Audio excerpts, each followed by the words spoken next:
Welcome to Spookies and Scaries. Jack had driven these streets countless times. It was his routine each night. The city became a maze of alleys and forgotten corners, and he was its navigator. But that night, something was different. The rain began falling, slowly at first, then in heavy, rhythmic drops against the windshield as Jack turned onto a long stretch of deserted road. He noticed the streetlights flickering, not just one or two, all of them. They dimmed as he approached, casting the road into an eerie half-light. He brushed it off, thinking it was just a power surge. But the farther he drove, the emptier the streets became. No other cars, no pedestrians, just the sound of the rain and his engine. It felt like the city was holding its breath, waiting for something. It wasn't until he reached the next corner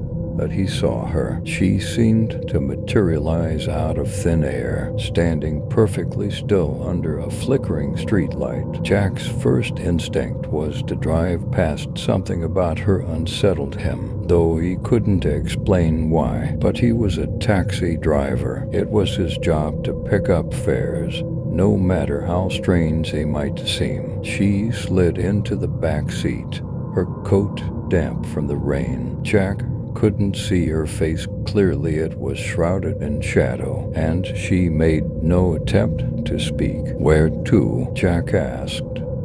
But instead of answering, she simply pointed forward. For a few moments, Jack considered turning around, dropping her off without a word. But something about the silence in the car stopped him. It was as if the very air had thickened, pressing down on him, urging him to keep driving. The woman said nothing during the ride. Jack tried glancing at her through the rearview mirror, but she never looked back. Her eyes remained fixed on the road ahead, her face hidden in shadow. Then came the first sign something was wrong. The radio crackled to life, but instead of music, a faint voice whispered through the static. Jack couldn't make out the words, but it sounded like a plea. Startled, Jack turned the radio off, but the voice lingered in the back of his mind. The woman remained silent and moving in the back seat, but Jack couldn't shake the feeling that she was listening to something he couldn't hear. When they finally reached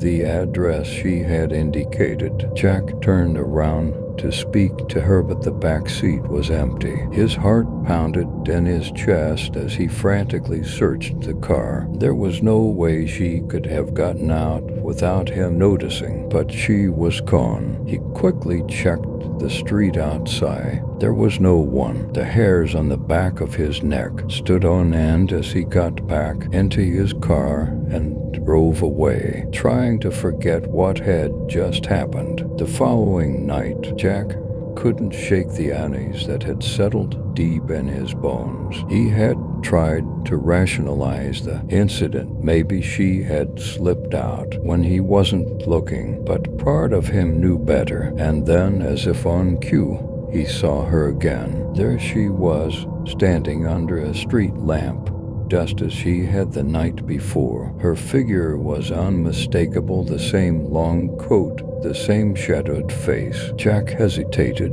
but his hands seemed to move on their own, turning the wheel and pulling up to the curb. She slid into the back seat in silence. Jack didn't ask where to this time, but the route was different this time, longer, winding through unfamiliar streets, and still she pointed forward, guiding him deeper into the city's forgotten corners. Each turn seemed to take them farther away from civilization, until Jack wasn't even sure he could find his way back. And yet something pulled him forward, an unseen force that urged him to keep driving. By the third night, Jack was desperate. He had told himself he wouldn't pick her up again, that he would avoid the area altogether. But no matter which route he took, she appeared always waiting moment, always watching. The same flickering street light, the same cold silence. This time, he didn't even bother waiting for her to get in. He jumped out of the car, shouting into the night, demanding answers. But the street remained silent. The only sound, the soft patter of rain on the pavement. And then he heard it, her voice. It wasn't coming from the radio. It was coming from right behind him. Jack didn't look back. He didn't want to see what might be waiting for him. He slammed the door shut and sped away, his heart pounding in his chest.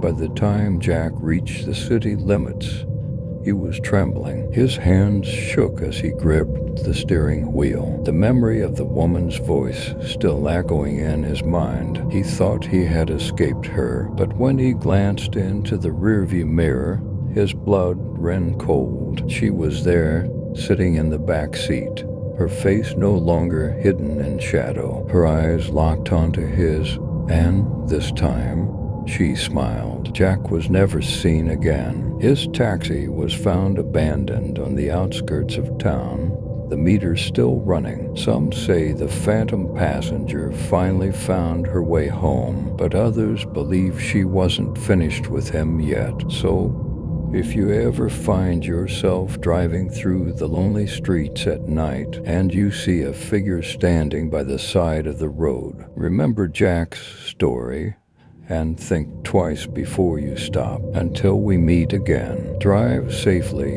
and watch your rearview mirror.